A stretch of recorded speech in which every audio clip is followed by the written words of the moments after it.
ኢትዮጵያን አንድ አድርጋታለሁ። አዶናይ ነኝ። ብዙዎች ኢትዮጵያን አንድ የሚያደርጋት የቴዎድሮስ ሲሆን ወይ ከሰሜን የመጣ እያሉ ነበር። የአዶናይ ደግሞ ይሄ መቅለብለብ እኔ ሲከሰከስ ነው የማየው። ሟርት አይደለም የምናገረው፣ ጥላቻም አይደለም የምናገረው። አይ ኬር። ያውም እንደ አዶናይ ምንም አይነት መሰረት የሌለው ቤዝ የሌለው ድንቁርናን የሚያስተምር ትምህርትን የሚያንቋሽሽ ሰግጥ ማግጥ እያለ የሚያስተምር የሌለ ፍልስፍና ያመጣ ምንም አይነት ትምህርትን፣ ምግባርን፣ ሞራልን፣ ካልቸርን ሁሉ የሚንቅ የሚሰድብ ባህልን የሚሰድብ ሃይማኖትን የሚሰድብ ኤቭሪቲንግን የሚሰድብ መማገጥ፣ መንዘላዘል፣ ከኖርም ውጭ መሆን፣ ዲስኦቤይ ማድረግ እንደ ዝና የሚያስተምር this is very dangerous, very very dangerous. እኔ I pray for him ጸልይለታለሁ። ሊመስል ይችላል እንደ ወረቀት ሰዓት የነደደ ሰማይ ላይ የደረሰ ዝና ሊመስለው ይችላል። እንደ ሌሎቹ ወጥቼ አንበሳ ገዛና አንበሳ ትግራዋይ አልለውም because I care. Adonai is very dangerous man. እኔ በጣም ነማዘን በጣም መልካም ወላጆች እንዳሉት ሰምቻለሁ። የእግዚአብሔር ቃል ትዕቢት ውድቀትን ይቀድማል ይላል። እንደዚህ ያለ ዝና በተለይ ባንዴ ሰማይ ላይ ስትወጣ የዛን ያህል ነው ተሽቆርቆር የምትወድቅ። በልዩ ፍጥነት ነው የምትወድቅ። አሜሪካ ሀገር ተርኒንግ ፖይንት USA የሚባል አሁን በቅርቡ የሞተው እነ ከርክ የፈጠሩትን ሙቭመንት አይታችኋል። አገሩ እንዴት አድርጎ እንደከፈለው እንዴት ዲቪሲቭ እንደሆነ ኮሌጅ ውስጥ ገብቶ የፈጠረው ሜስ ተርኒንግ ፖይንት USA ወደ ጦርነት ነው ተርን ያደረገችው። መጨረሻ ላይ ግን ህይወቱን ነው ኮስት ያደረገው።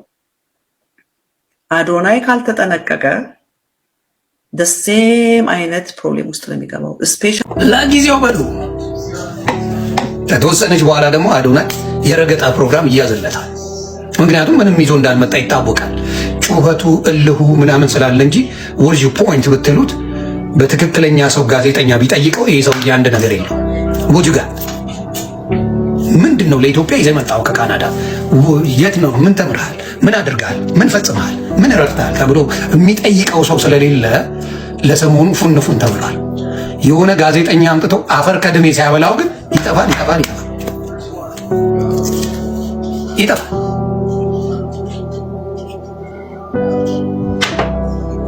ግን ለጊዜው ይጮሃል። አበሻ ጩኸት ይወዳል፣ ግርግር በጣም ይወዳል። ያ ሌላስ አይኮ በኮመንት ሰድባችሁ ማለምደነዋል እኮ አባዬ እንዲያው ታኩር የሚባለው ልጅ በሳቅ ነው የገደለኝ። ታኩር ልትመጪበት ነው እንዴ? አልበቃሽም እንዴ? በሽቶ ይመታል እንዴ? ምናምን እያለው ነበር። በሳቅ ነው የገደለኝ። ታኩር ሲያስቀኝ ነበር። እውነተኛ ነገሩ ልኩን ነግሮ ያባረረው ታኩር ይባላል። ልኩን ነግሮ አሳፍሮን ይላል። የታኩርን ቪዲዮ ያሳችሁታል? ከአዶናይ ጋር የሰራው ምን ልታረግ? ሎሽን ነው የምፈልገው ልትመታበት ነው አለ። ገብታችሁ አዶናይ ዙሩን አክሮታል። እውነት ከሰሜን ይመጣል የተባለው የቴዎድሮስ አፈታሪክ ከሱ ጋር ይገናኝ ይሆን? እንዲህ ሲልም አዶናይ ተደምጧል። እኔ ኢትዮጵያን አንድ አደርጋታለሁ፣ አዶናይ ነኝ። ብዙዎች ኢትዮጵያን አንድ የሚያደርጋት ሰው ቴዎድሮስ ሲሆን ከሰሜን የሚመጣ እያሉ ነበር። እሱ ነኝ አይደለውም አላቅም፣ ግን ከ4 ዓመት በፊት ኢትዮጵያን አንድ የማድረግ ዓላማ ነበረኝ። አሁንም ወደሱ ነው እየገሰገስኩ ያለው ሲል ይህንን ተናግሯል። ታዲያ ብዙዎችም ከዚህ አፈታሪክ ጋር እያያያዙት ይገኛሉ። እናንተ ሐሳባችሁ ምንድነው? ኮመንት ላይ አስፍሩ። ሰላም ፋሚሊ እንዴት ናችሁ? አደራዬን ቪዲዮ ለአዶኒ ያድርሱልኝ። ይመስለኛል ለአዶኒ በልጅነት ነው ከዚህ ሀገር የሄድከው እና እያሰብክ ያለው እንደኖርክበት ሀገር እንደኖርክበት ማህበረሰብ እዚህ ሀገር እንዴት መኖር እንዳለብህ የገባህል መሰለኝ። ስግጥ ለመልካምነት፣ ስግጥ ለፍቅር፣ ስግጥ አትችሉም ለሚሏችሁ ጆሮ አለመስጠት፣ ስግጥ በራሳችሁ ኮንፊደንስ መተማመን ደስ የሚል መልእክትን ያስተላለፍክል።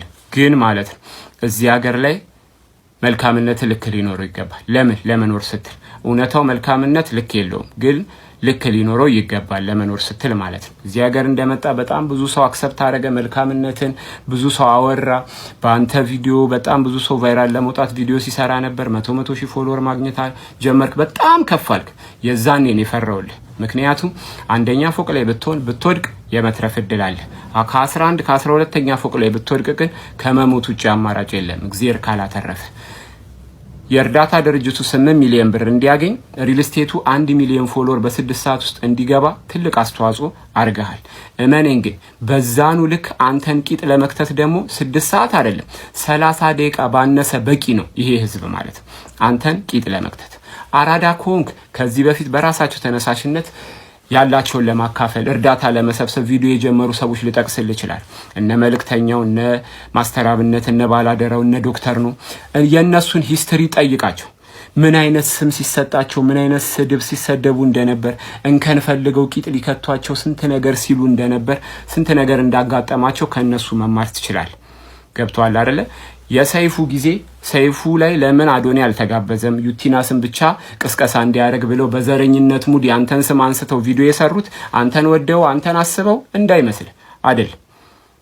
ያንተን ስም ተጠቅሞ ቫይራል ለመውጣት ነው። ገብቷል አይደል? ለአምለጸት ሙጪ አንተን ስትጋብዝህ እሷ ቅስቀሳ ለማድረግ ነው የተባለው አይደል?